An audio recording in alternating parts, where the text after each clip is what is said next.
Welcome along to our webinar this afternoon. Very excited to have you on the call with us. Happy Bow Tie Thursday. It's a long story. Maybe I'll explain it one day. But it does match the amazing little graphic on the slides that our daughter put together. Very clever. We are maybe a couple of minutes away from kick-off time, so with your permission, I might hold off a little longer before we dive into the content for today. Again, great to see you on the call. Very grateful that you're here.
Okay, let's get this show on the road.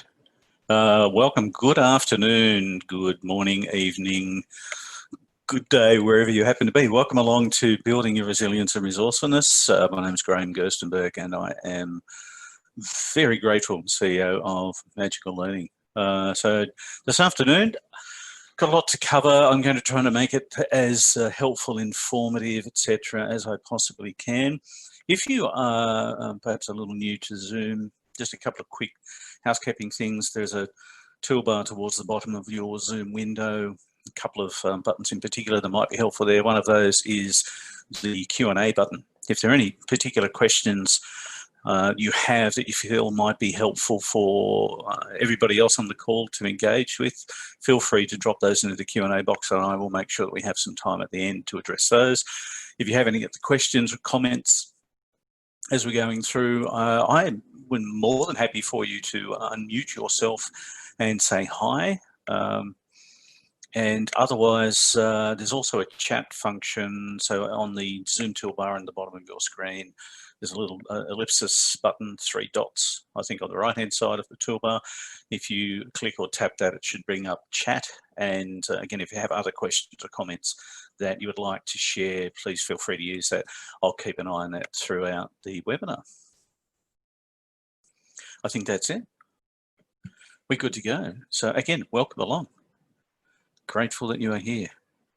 I am also going to assume that my sound is coming through okay for you. If it's not, please let me know. Alrighty. So this afternoon, we're going to talk about the concepts of resilience and resourcefulness and what we believe they actually represent today. You know, pandemic 2020. We're talking about how our brains react in challenging times. So we'll dig into some of the neuroscience behind things like stress and threats and what that can do to our ability to think clearly, to our ability to feel that we have some degree of control over what's going on around us. We're also going to talk about some of the relatively straightforward things that we can do during our day to help our brain be calmer and recognise that when we're in a calmer state, our brain is generally more productive. And this is not only important from a personal perspective, but also important in the context of your work, if you do work, or the people that you interact with at home, family, friends, loved ones, etc., because that also has an effect on them. We're going to share with you some tools to help you become more resilient and resourceful as well. So again, my intention by the end of this is to make this as practical as we can so that you get some real value out of it. again, as we're going through, if you have any questions whatsoever, please let me know. And because I like quotes a lot, I really like this one from the author J.D. Pickett, and I probably didn't pronounce that well.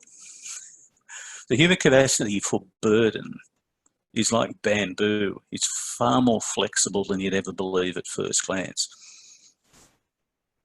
And at the moment, as we head towards the end of May 2020, I think our ability to pause and, maybe just go inside and acknowledge and appreciate and feel grateful for the fact that we have so much more capacity for resilience and resourcefulness than we perhaps give ourselves credit for sometimes. I thought that'd be a nice place to start. Okay, questions. Now, this is an interactive webinar, and I'm looking for your support, assistance, input, etc. as we're going through. We do have some questions for you, and I'd really love to hear from anyone on the webinar this afternoon. What does resilience actually mean for you right now? Again, feel free to unmute yourself and share. Also happy for you just to drop your thoughts into the chat box. I'd love to hear from you.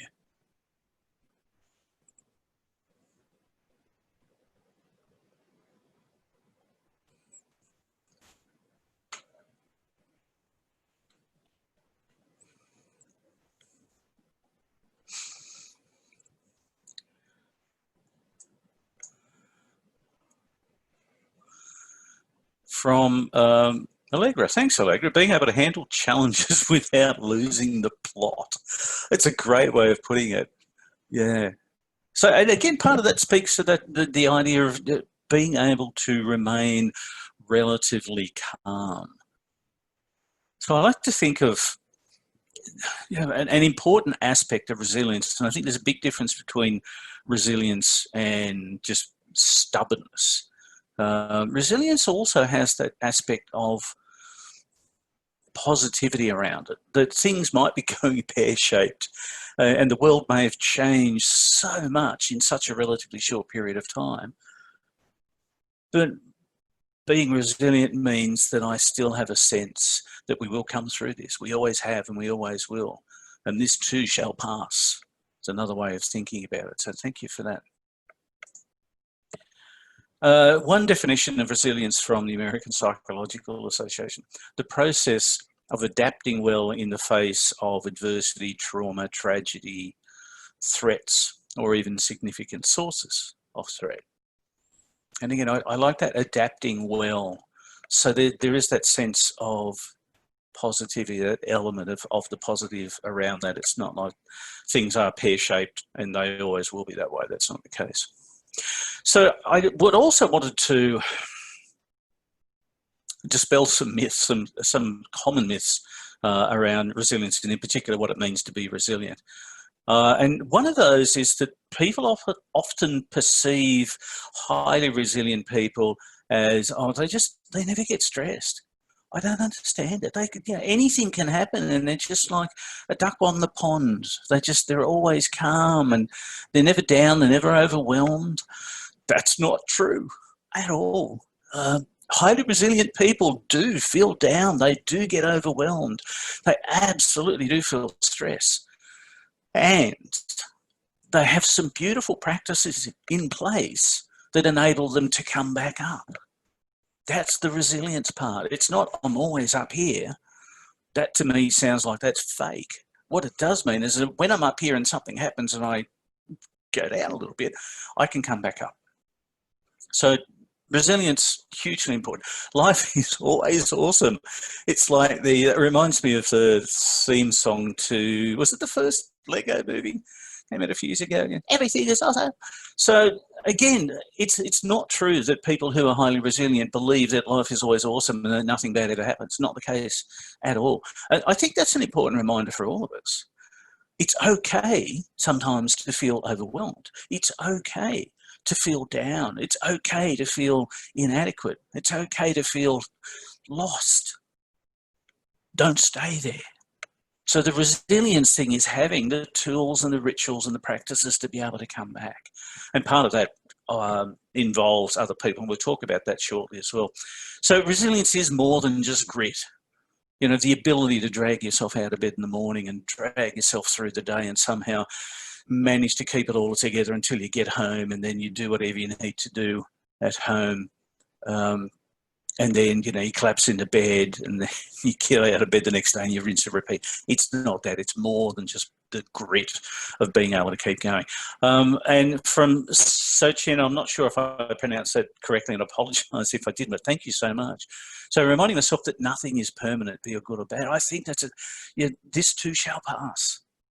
I can't remember who wrote it. Obviously, it's not mine. I'm not that wise, but I really like that. I do try to go back to that a lot.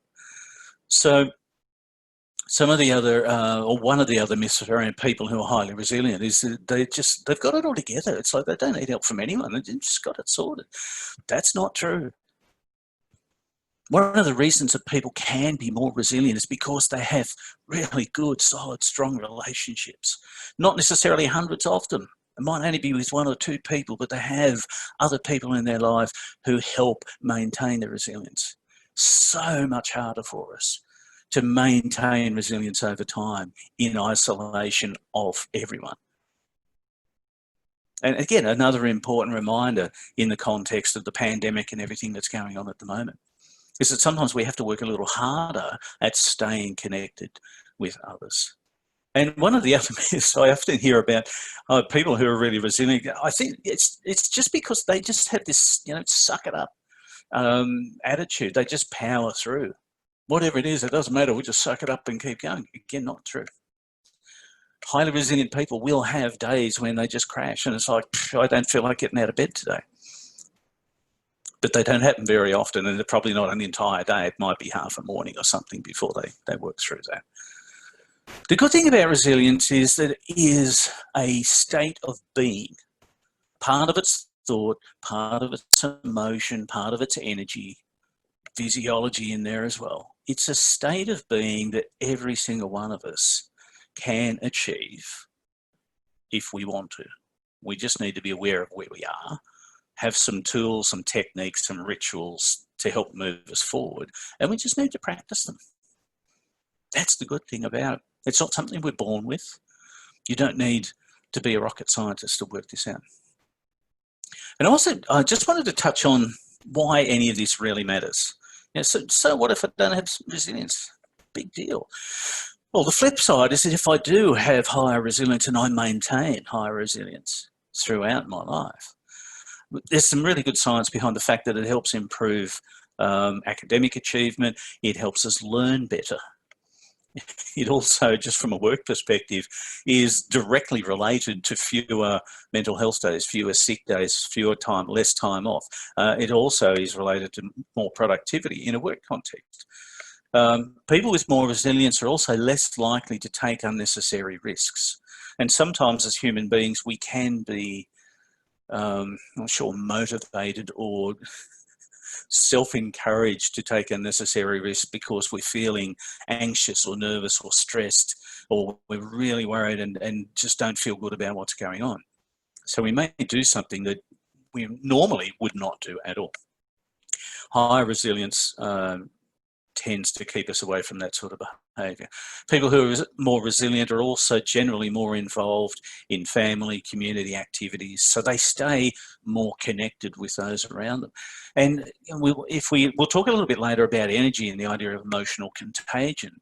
And it's also really helpful to remember that as I do things to maintain my own higher resilience, that has a really positive impact on others around me as well. Another really helpful, I actually, this is a big one for me. People with high resilience generally tend to live longer. So it does reduce the risk of some of the more serious illnesses, diseases, etc., that we can suffer, and generally improved physical health as well. So there's some really good reasons for maintaining higher resilience, for working at that. Now, I wanted to touch briefly on some of the things that influence our level of resilience, or either contribute to or detract from our level of resilience. Having a sense of autonomy is a really good model that was first published in a book called Your Brain at Work, written by David Rock. And so David Rock is the co-founder of the Neuro Leadership Institute. And in the book, he shared a model that he and some of the other neuroscientists at the Institute had developed. And it's called SCARF, and SCARF stands for Status, Certainty, Autonomy, Relatedness, and Fairness. So these are the 5 key aspects of our existence that our brain pays a lot of attention to when we interact with other people. And autonomy is just, the way I think about autonomy is just having a sense that I have some control over my experience on this planet. I have some control over my future, my destiny, my life. And removing someone's sense of autonomy or massively lowering their sense of autonomy can damage their resilience. But where I feel or believe that I'm in control, yes, there's a pandemic happening, and yes, the illness and the death and all of that is tragic. And the loss of jobs and the income, all of the associated things that are happening around the pandemic, all of it's absolutely tragic. But at the same time, if I choose to believe that I still have some control over where I'm going, I don't know what that looks like. I have no idea what Australia will look like in 6 months' time. I'm not sure anyone does. What will it look like in a year's time? Will we still be practicing some form of social isolation in 2022? Who knows? And I'm okay with that. Because to some extent, I still get to decide how I turn up every day. I still get to choose how I show up. So a sense of autonomy, hugely important, as is a sense of self-esteem. The more I value myself, the easier it is for me to maintain resilience. Not surprisingly, another influencer around resilience is optimism. And again, this is generally just having a positive view of our existence on this planet. We exist in a benevolent universe. It might not look like or feel like that at the moment, but we do. And yes, this is tragic, but we will come through it. We have before, we always have. The last time something on this scale happened, apparently, I don't know, I wasn't here, and I don't research this massively, but if we go back to the mid-1910s, thereabouts, and the Spanish flu epidemic, which apparently killed tens of millions of human beings. So on that scale, what we're experiencing today, yes, it's tragic, but it's nothing like that. And I'm very optimistic about where we're going. Happiness and emotional intelligence. Optimism and happiness sort of go hand in hand on one level. The emotional intelligence thing is hugely important because our emotions drive our behaviours. So the more we understand our emotional state, the more we understand, firstly, what emotion I'm feeling, secondly, why am I feeling that? As I become more aware of those two, I can then make decisions around, well, is that emotion helping me? And if the answer is no, then I can choose to change it.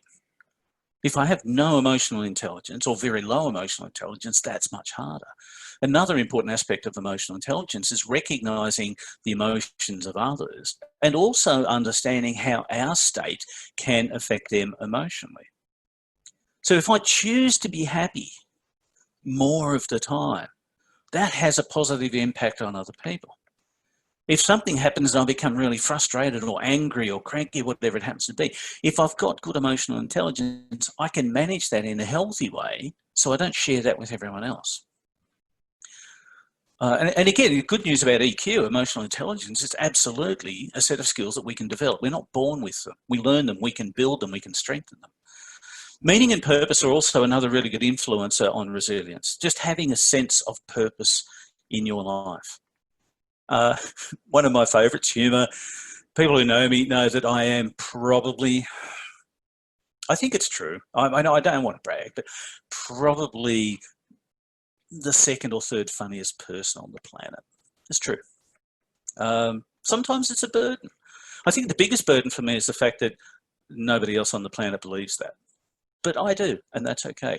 Humour, laughter, there's really good science, again, behind the change that laughter creates in our physiology, in our chemistry, in the way our brain's wired. So finding opportunities to have a good laugh in the midst of everything that's going on is also important, because that's another thing that helps build our resilience. And the last one is altruism and compassion.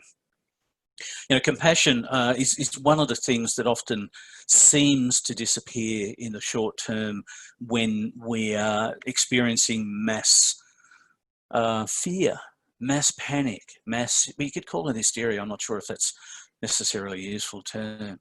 But if we look back at some of the behaviours of human beings in the last few months, you know, we would think there's not a lot of compassion in there. There's a lot of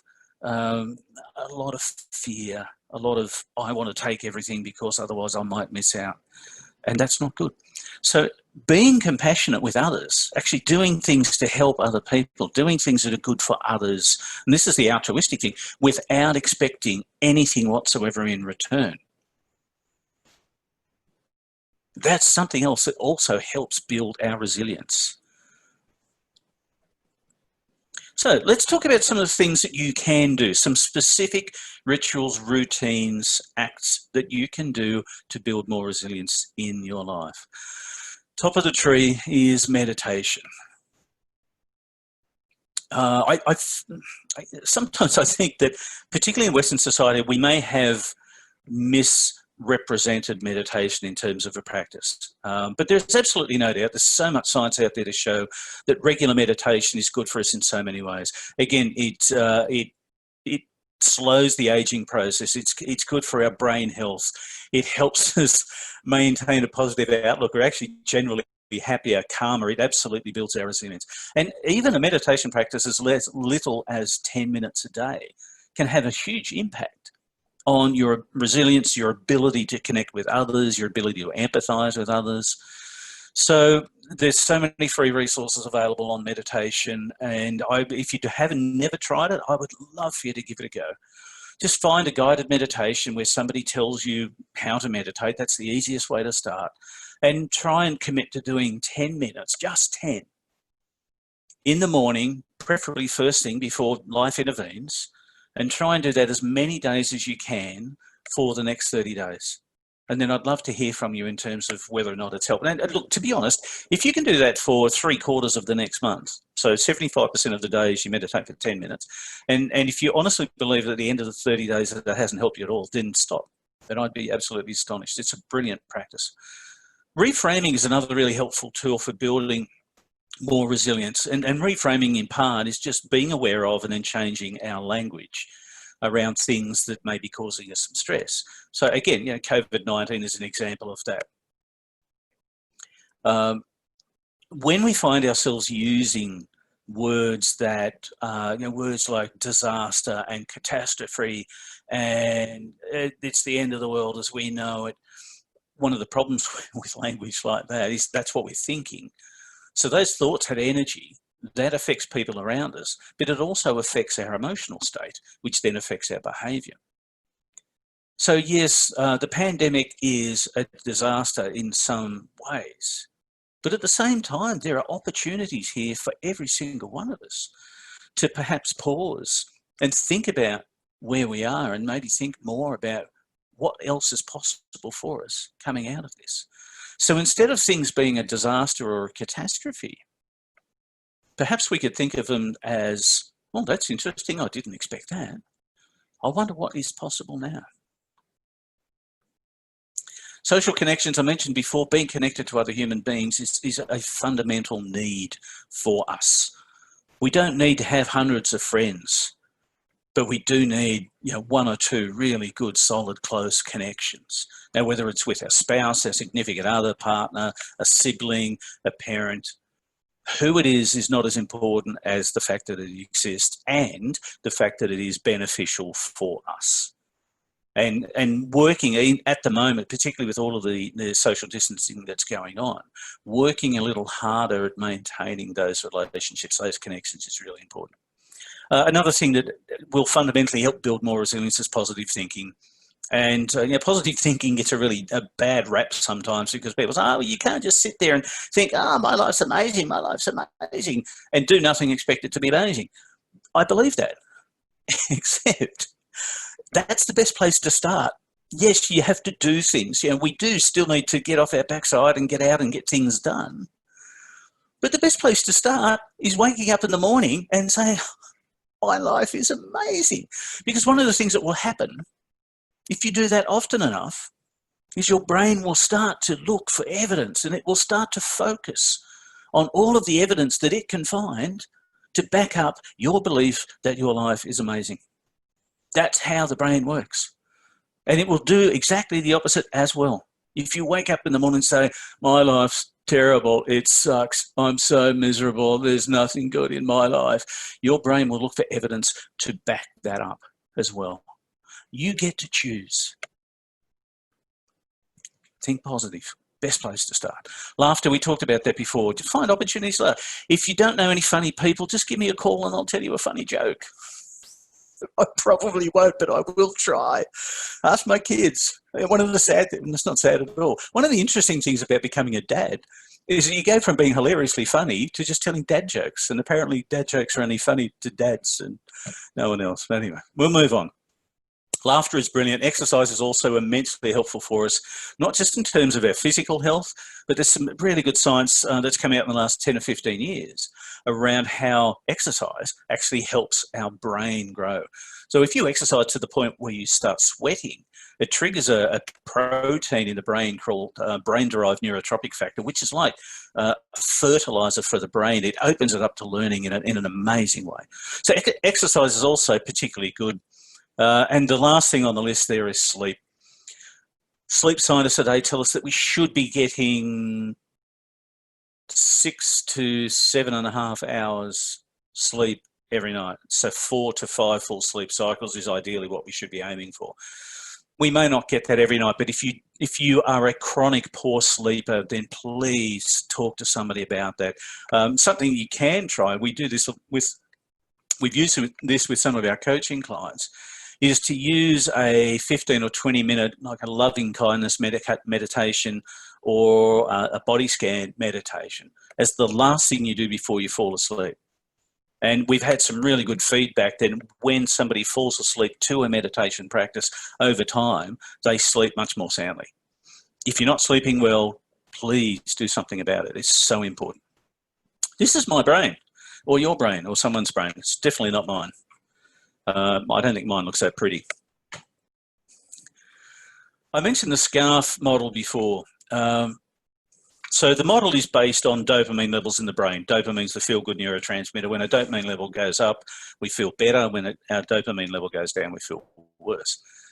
So this is one way of thinking about what's going on in our brain by default when we interact with other human beings. And the 5 domains, again, status, certainty, autonomy, relatedness, and fairness, are the aspects of our relationship with other people that our brain pays attention to.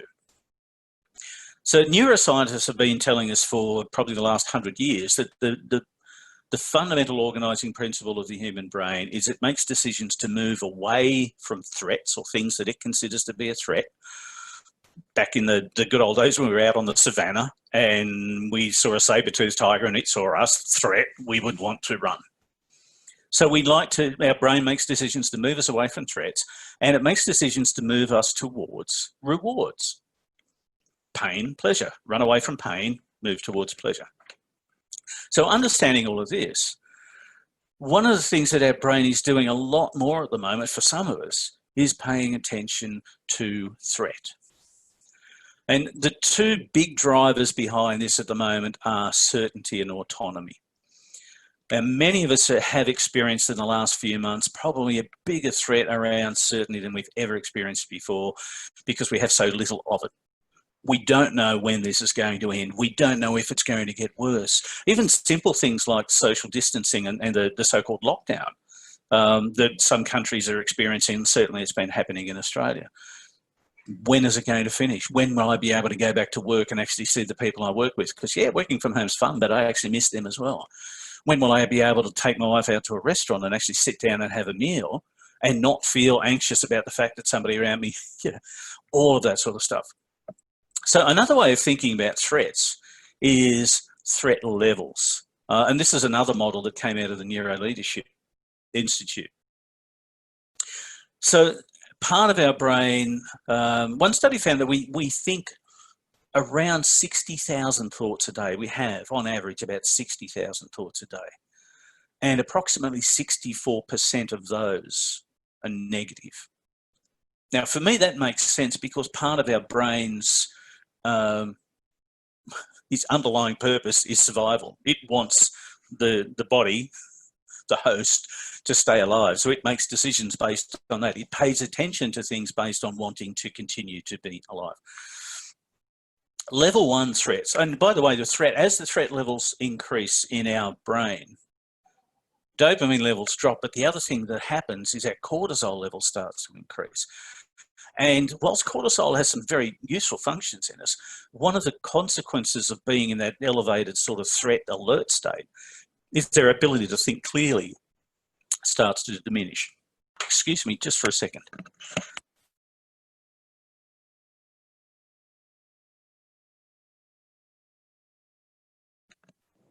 Sorry about that. So this is just one way of thinking about where some of us are at the moment and the impact that's having on our resilience. Level 1 threat is where there is a threat. My brain is aware of a threat, but it's in the broader environment. If we're using COVID-19 as an example, this could be when I perhaps first heard about the fact that there was a new virus that had been discovered, but it's in China. I'm in Australia, other side of the world. So, it's just, I know about it, but I'm not too worried about it at all. Level 2 threat is where suddenly the threat is in my neighbourhood. Again, COVID-19 cases have now been diagnosed in Australia. Level 3 is when it's literally in your neighbourhood. So not your neighbourhood, it's in your front lawn, it's upon you. So this could be finding out that somebody that I work with has been diagnosed with or has tested positive, or one of the children at my daughter's school or one of the teachers has tested positive. So it's much, much more closer. It's in my face. And one of the things that's happening is that threat levels increase, our cortisol levels go through the roof. Our ability to think clearly disappears. So one study found that elevated cortisol levels in the human brain can reduce your IQ by as much as 25% in just 7 minutes. And we know for a fact that when we get stressed, if you think about your ability to think clearly when you're stressed, for many of us, it just disappears. It's like, I just can't think clearly. I don't make good decisions. I don't make good choices. I find it difficult to listen to other people. I don't communicate well. I definitely can't empathise with others. And for many people on the planet right now, still, they're sort of operating in this level 3 threat awareness state. So a lot of their brain's conscious attention is just on looking for more news, more information about the pandemic and the impact and all of that. And of course, the problem with that is it keeps us in that level 3 threat state. No resilience whatsoever. So firstly, as a model, I like this because I think, well, this is a different way of thinking about and being aware of what's going on in my head and asking myself some questions. Where am I at? Am I at level 3? The thing I heard the other day, and I felt completely overwhelmed, and I'm really worried about what's going on. And yeah, I think I probably am. And level 3 is not where I want to be. So as we become aware that that's perhaps where we are, we start thinking about, well, so what steps can I take to maybe bring myself back down to a level 2, and perhaps over time, over the next month or two, continue to work on getting myself back down to a level 1, because I will function much more positively and I'll be a much more beneficial and useful member of my society if I'm back down in that sort of level 1 state. So how do I get back to calm? And probably the easiest way, the quickest way, it's still free as far as I know, is breathe. But one of the things that always changes when our threat levels start to go up is our breathing changes. So just being aware of that, remembering to check in with yourself, and from time to time, just drop everything that you're doing. Obviously, don't do this if you're driving a car or operating heavy machinery. Just sit, stop, close your eyes, and spend 60 seconds experiencing slow, deep breathing. And just, really try and get all of your attention into that act, into the sensation of the inhale and feel that going into your lungs and feeling your belly expand, and then the long exhale. Do that for 60 to 90 seconds. It's a huge impact on your ability to stay calm. Another thing that can help is just expressing your feelings. We sometimes believe that, oh, I don't really want to talk about that feeling because it's a really yucky feeling, and I'd rather just pretend it's not happening, so I'll just put it over there somewhere. I won't talk about it, and hopefully it'll go away. But it almost never does. So sometimes the best way to deal with the emotions that we're experiencing is to label them, is to talk about them. And again, this is where having solid connections, having strong connections with other people becomes so important. Self-awareness, so important in all of this. Again, being aware of what's going on for me. What's going on in my head? What emotions are my thoughts triggering? And then what behaviour is coming out of that? And is all of that good for me, or is none of it good for me? In which case, what do I want to change? But if I'm not aware, I can't control it. I can't manage it. I can't change. Another great technique is creative visualization. And again, there's some good science behind this. One study that's been repeated a number of times in the last 30 or 40 years involves athletes, where sports scientists will hook an athlete up to all of the gear so that they can monitor brain activity, etc. And they'll get them to perform a sport thing. So let's say it's run a 100-metre sprint. And they can monitor brain activity and muscles firing and everything else as the athlete runs the 100-metre sprint. Then they get the athlete to sit in the chair. And the athlete doesn't do anything. They're still hooked up to all of the equipment, but they just close their eyes and they picture running the same 100-metre sprint.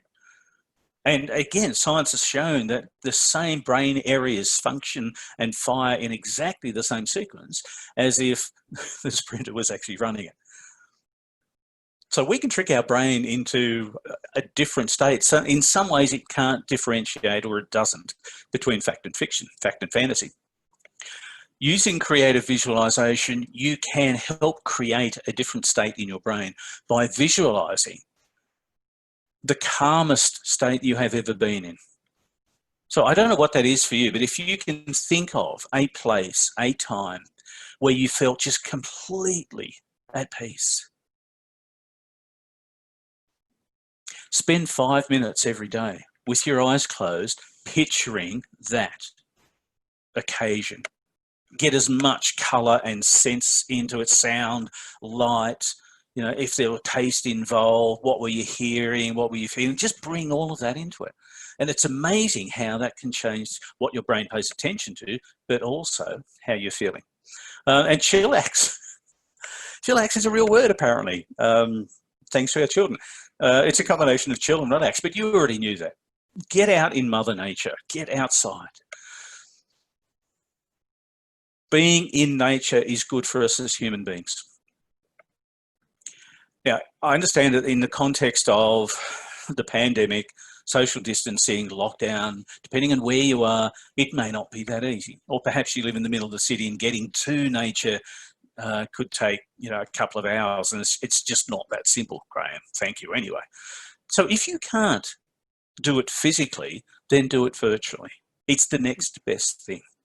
There are some beautiful videos on YouTube of a stream just drifting through a forest. And it's like a rainforest. There are ferns and there might be birds singing, but whoever videoed it also got the audio. So you just have the beautiful sound of the water running down through the stream. So you can sit and just watch that. Or if the visual isn't working for you, close your eyes and just listen to it. Again, there are so many free resources out there that make it so easy for us to connect or feel connected with nature if we can't do the real thing. So please keep that in mind. I'd love to hear from you just really quickly. Which of those resonated most for you? And if you're thinking about, well, there's something I would like to do to help build my resilience, based on the things that we just talked about, which of those are you going to try? I'd love to hear from you.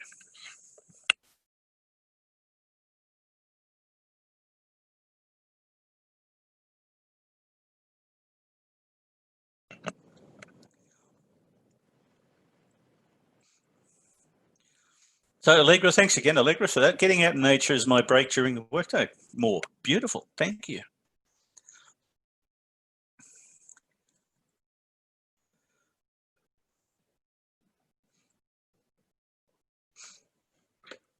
Okay, we will keep moving on.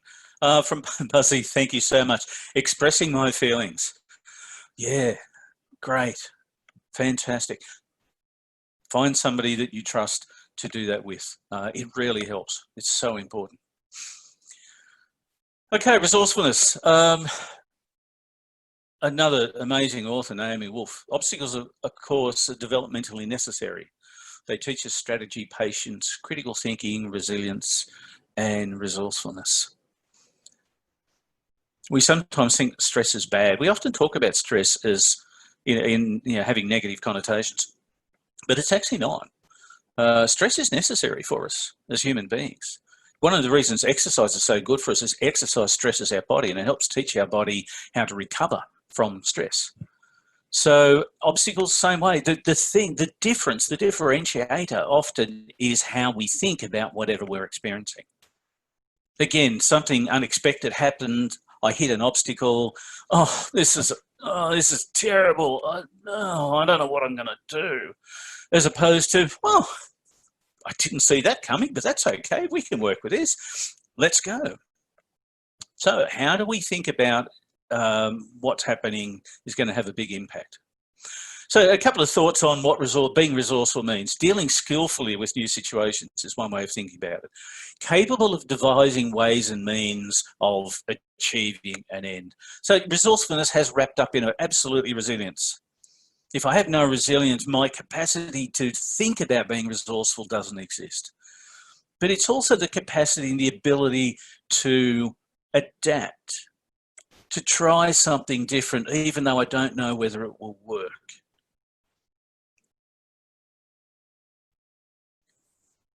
So question for you, can you think of an example of where you've been resourceful lately? And perhaps just to put this in some sort of context, if I can share a really quick story with you about resourcefulness. So my wife, Danette, and I run Magical Learning together, and we were on a weekend break with some friends in Bright, which is in Victoria. We hadn't been there before, beautiful place. And this was literally the weekend before the lockdown was introduced. So we knew about the pandemic thing. It was in Australia. There had been some cases announced, but nobody at that point really knew just how bad it was going to get. So we were definitely not practicing social distancing. But anyway, we came back from that weekend. Lockdown was announced. We're at home. Okay, that's fine. But the other thing that happened was that because of the social distancing and people working from home, we do a lot of face-to-face training. Every single one of our training courses that had been scheduled for the rest of 2020 was cancelled in the space of 3 days. We went from being really busy to not busy at all. So, but one of the things that we've learned over time is the ability to pivot, the ability to adapt, and to ask ourselves better questions. So the question that came out of that was, okay, so what can we do? We know what we can't do. That's fine. Let's pivot. Let's think differently. So one of the things that we did was we started running a series of free webinars. This is one of them. We developed, I think, 7 or 8 webinars pretty much in the space or over the course of the next week, and started running them because we knew there were a lot of people who were struggling for lots of reasons, and we thought that we had some information that might help. And, you know, fast forward, so that was late March. Fast forward to today, 2 months later, and we are just non-stop. So yeah, we're not running face-to-face workshops. We're now doing online workshops, virtual workshops, but we are extremely busy, and I'm incredibly grateful for that. But I like acknowledging the fact that we were very resourceful. So I'd love to hear from anyone, again, on the call, if you can think of an occasion recently where you've been resourceful in something that's happened in your life.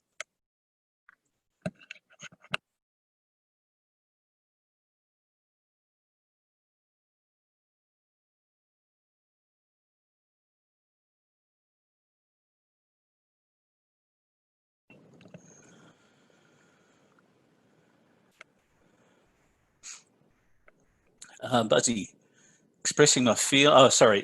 Taking COVID as an opportunity to start developing good exercise habits and meditation. Phenomenal. Thank you. That's beautiful. That is awesome. I was having a chat with my wife, Tanette, earlier, and she had been on another webinar, so as a participant, not running the webinar, earlier today. And one of the speakers on that webinar was saying, right now is just like the perfect time for us to start thinking about how do we reinvent ourselves. And I love that. Thank you so much. Allegra, in grocery stores didn't have the usual ingredients I'd buy. I ended up using more of the cans in the back of the pantry. Fantastic. I thought there was going to be a toilet paper story in there, but again, it's if we can't do X anymore because of whatever, what can we do? Ask better questions. Fantastic, thank you. So, Chin, being interviewed online using numerous Zoom, Skype, FaceTime, etc. Brilliant, thank you. Yeah, Zoom has become our friend. Somebody was talking about Zoom fatigue the other day, and I thought, oh, come on, it's fun most of the time when it works. Yeah, again, resourceful. I was running a webinar, a workshop, not a webinar, so a 3-hour workshop yesterday for a client. And 15 minutes into the workshop, I was using a laptop at the time, just completely froze. So just nothing. And I've got a little bit of an IT background, so usually I can figure out how to get it going again. Anyway, so in the end, I left the office that I was in and came back out onto the veranda where my normal workspace is, and ended up booting up a desktop and running the rest of the workshop through a different computer. Again, very lucky that I had a spare computer, but if I had low resilience, I probably would have just spent 20 minutes stressing over the fact that the laptop wasn't working, which wouldn't have been good for the clients. So acknowledging our resourcefulness, acknowledging the fact that we have been and that we can be resourceful is also a really good reminder for us sometimes that we are capable of so much more than we sometimes let ourselves believe. Some characteristics of resourceful people. They often bend the rules. Now, I'm not condoning illegal behaviour in any way, shape or form. Notice it says bend, not break. But resourceful people sometimes realise that we may have to bend the rules a little in order to be able to achieve something important. They generally will look for the common good. If I'm a resourceful person, I'm not a selfish person. Generally only apologise when necessary, because we can get quite fixed on wanting to get something done because we know it's going to be good for other people. We'll often burn their boats. There is a story from history, and I should have written this one down. The story is about a general who wants to invade another land, puts all of his army in boats, takes them across to the shores of the other land where the city is that he wants to invade. And after everybody's off the boats, he orders the captains to burn the ships. And he says to his army, the only way we can get home is to conquer this city. Now, this city was fortified and they had a bigger army, blah, blah, blah. But sometimes burning your boats, not having a safety net under you, is another way of helping you be more resourceful, because it's like, well, I can't go back. And another way of thinking about the whole pandemic thing at the moment is that going back to the way things were cannot happen. Just can't. It doesn't matter where we end up. It will never be the way it was. And that's okay. That's okay. It's exciting in one respect. Resourceful people will adapt and try new things, even with no certainty whatsoever that they will work. They will still try. And this is where the resilience thing becomes so important. If I have very little resilience, I might think, well, okay, that's not going to work, so I'll try that. And then that doesn't work, and I give up. I can't do it. But if I'm resilient, and what I used to be able to do can't work anymore, then I'm going to try something else. And if that doesn't work, it's a bit like Thomas Edison inventing the electric light bulb. 9,000 odd experiments before he finally worked out how to do it. There was a man, and a team actually, because it wasn't just him, with incredible resilience and just a beautiful way of looking at every experiment that did not work. Resourceful people often have multiple options, multiple irons in the fire. So it's like, well, if this doesn't work, I've got a backup plan. And if the backup plan doesn't work, I've actually got a plan C, just in case. And they will generally ask for what they need because they realise that the worst thing that can happen in asking for something they need is that somebody says no. And that's okay, because I'm resilient and I don't take it personally. The best thing that can happen if I ask for something that I need is that I get it. That's fantastic, because it means then I can go and do something that's going to help others. So here's some things that you can do to help build your own resourcefulness and maintain high resourcefulness. The first is ask better questions. One of my favorite questions of all time is, what's the opportunity here? Credit where credit's due is a question that was shared with us by our business coach, Robin Sharma, many years ago, and we have used it so often it's not funny. But you can rephrase it any way you like. Is there another way? Is this the best possible result? What else is possible? Who else can help me? What else can I do? If I can't go back to the job that I had because it no longer exists, what else can I do? If we can't run face-to-face workshops, what else can we do? What other outcomes might be possible? What's just one more thing I can try? If you ever feel, it's the old cliche about being backed into a corner and there's really, there's nowhere else for you to go. If you ever feel that way, ask yourself, what's just one more thing I can try? Normally, I'd run a competition and give a prize out to the person who could decode this, what are we going to call it, an acronym. But this is also a question, and this also obviously highlights quite sadly my sense of humour. What would MacGyver do? You know, funnily enough, and I know coaching clients, I have friends who've used a similar approach. If we wanted to put a Star Wars theme in this, you could ask the question, what would Yoda do? That's probably a little bit far-fetched. Sometimes, again, just getting our brain to think about a particular opportunity or problem differently is to try and mentally put ourselves in someone else's brain or someone else's shoes, figuratively speaking. What would MacGyver do? If he only had a paper clip, a small AAA size battery, and the hair in his head, what would he do? Well, he'd probably turn into a helicopter and escape, you know, whatever it happens to be. Okay, let's talk about some things that you can do to build more resourcefulness. Questions are really important. Don't reinvent the wheel. If you are trying to achieve something and someone else has already done some work or created something that can help, then be open to leveraging that rather than literally starting from scratch.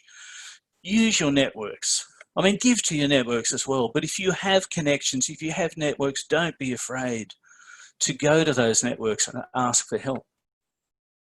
A really dear friend of mine, Dr. James Rouse, lives in the States, once said that, you know, when we give someone else, asking someone else for help is like giving them one of the most beautiful gifts we can give another human being.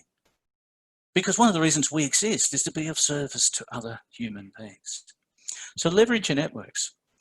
Another great way of building more resourcefulness is learning how to find information. And this goes way deeper than just being able to type really quickly on google.com.au or whichever version you use.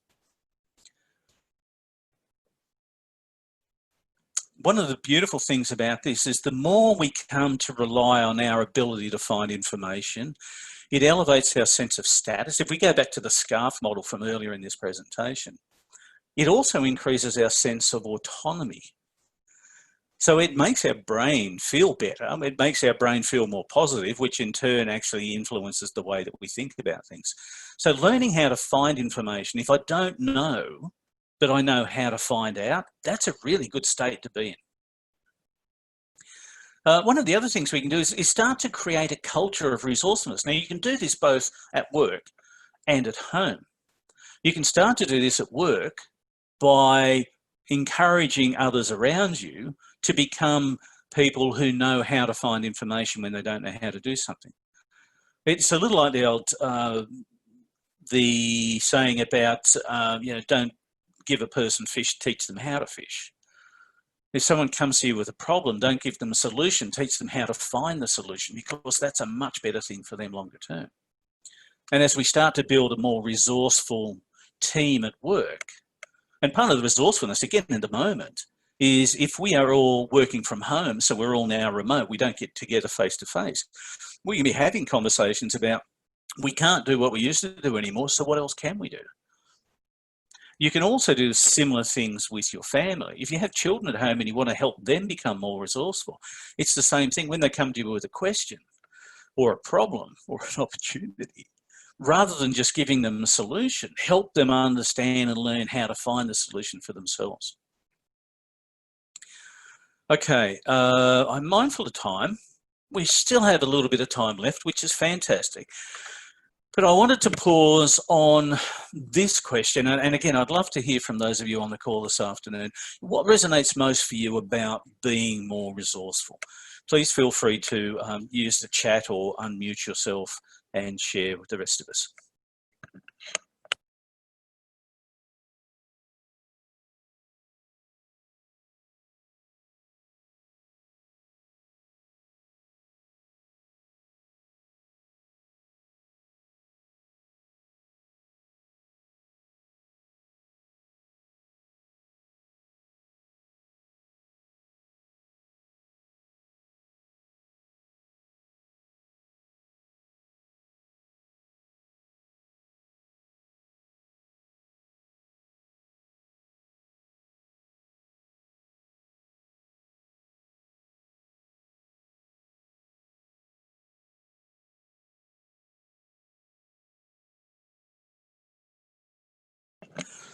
Alrighty, thank you for sharing. I appreciate that. Buzzy, the ability to adapt and reinvent ourselves under a time of immense stress and uncertainty.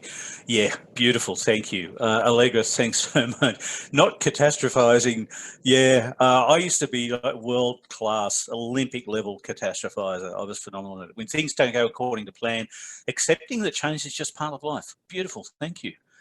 The ability to adapt and reinvent. Sometimes, the periods of immense stress and uncertainty. And again, I go back to Robin Sharma's question, which for me just always resonates at the moment so strongly. What's the opportunity here? And by the way, it's perfectly okay to not have the answer to that question immediately. That's not the purpose of asking the question. In fact, the best thing we can often do is just give that question to our subconscious and then let go of it. And it may take a couple of days, it may take a week, but if you sit with that question long enough, it will start to become clear. And again, a resourceful person isn't necessarily just fixated on one direction. So I may ponder the question, what's the opportunity here? And I can come up with an idea. Well, okay, I could do that. Off I go. And after a week or a month or 6 months, whatever it happens to be, I might realize, yeah, that's actually not, I don't want that. That's not what I thought it was going to be at all. That's okay. Because I've been looking after myself and maintaining higher resilience, and because I'm becoming more resourceful, I'll just pivot. Okay, well, that won't work. I wonder what else might work. I wonder what else is possible. So yes, there's a lot of stress, there's a lot of uncertainty, there's a lot of fear in the world at the moment. There's also immense beauty. There's also a growing number of human beings on the planet who understand that this is the best time, the best opportunity that we've had in the last 100 years to really connect with other human beings and be compassionate and give because it's the right thing to do. And maybe, for all of us, that's part of the transformation that we go through. Who knows? Okay, heading towards the end, I would love for you to think about, if you want to share it now, fantastic, but I'd love for you to go away from here having committed, at least to yourself, at least having committed to just one small change that you're going to make to help maintain more resilience, to help become and stay more resourceful, whatever that is for you. If you would like to share it with me, I'd love to hear, but please just think about one thing that you're going to do differently. I also wanted to share, just while you're pondering that, some resources. Now, we will send these out to you, so please don't panic about writing them down or taking a copy of them or anything now. We will get these out to you after the webinar today. there's some good ones in there. The Alien movie, funnily enough, there's some beautiful stuff in there. I'm not a big fan of scary movies, but there's some beautiful stuff in there in terms of resourcefulness, adaptability, and resilience. Tiny Habits, the book by BJ Fogg, is brilliant. Absolutely worth a read. The other thing I wanted to share was our other webinars that we're running at the moment. So we've been doing this for a couple of years now, but we have a webinar every month. Some of you may be aware of those already. If you're not, if you go to magiclearning.com/events, we have a calendar there with a list of each of the free webinars that we're running every month. And as much as we can, we're trying to adapt the topics that we address to make them more helpful for everyone at the moment. That's pretty much it from me. Sorry, and one of the last comments in the chat box, thanks Allegra for sharing that, and I'm sorry it took so long to get to it. Trying not to plan my life so far in the future and go with the flow more. I love that. Yeah, we like to have plans, we like to have certainty. It makes our brain feel better, and at the same time we can also learn to sit in the uncertainty and be okay with that. So I appreciate that, thank you. So I'm just going to open up very quickly for any final questions from anyone. And whilst you're thinking about whether you may have final questions, again, a huge gratitude from me to all of you for being on the webinar today. I hope it's been helpful. If there's ever anything that we can do at Magic Learning to help you, your family, your colleagues, your loved ones, your friends, please feel free to reach out, and we will do whatever we can to help.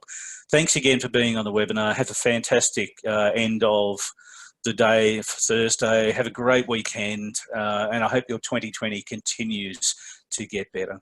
Thanks again. Bye-bye.